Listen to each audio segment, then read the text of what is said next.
warbixinta habeenlaha Iban TV waxaan caawiyay ku haynaa haweeney ahayd fanaanada Mareykanka haddana ah xaafidul Quraan faahfaahin warbixintaasi ku saabsan waxaan oo diyaariyay wariyahayaga Nagiib Kayse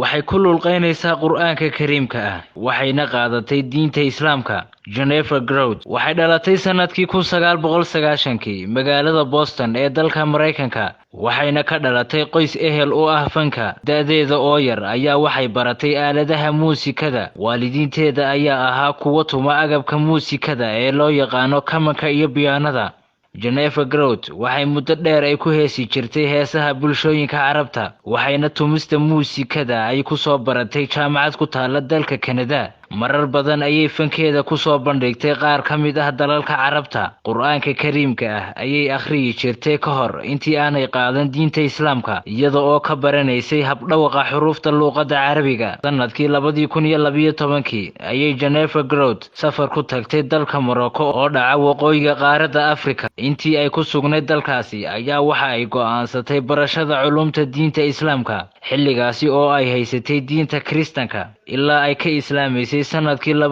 2014 su'aalo dhowr ah oo laga weydiiyay qisada ka dambaysa qaadashadeeda diinta islaamka ayaa waxay ku sheegtay inay ku qanacday diinta islaamka intaasi kadib baraha bulshada ayaa ay si weyn uga soo hormuuqatay iyada oo akhriyaysa qaar ka mid ah aayadaha quraanka kariimka ah bulshooyinka Carabta ayaa si weyn u dhageysan jiray heesaheeda waxayna ka qayb gashay tartan hibeed ka dhaca dalalka Carbeed kaasi oo loo yaqaano Arab Got Talent iyada oo ku soo baxday kaalinta labaad ee tartankaasi waxayna sharaf iyo sumcad weyn ay ku dhex yeelatay bulshada Carabta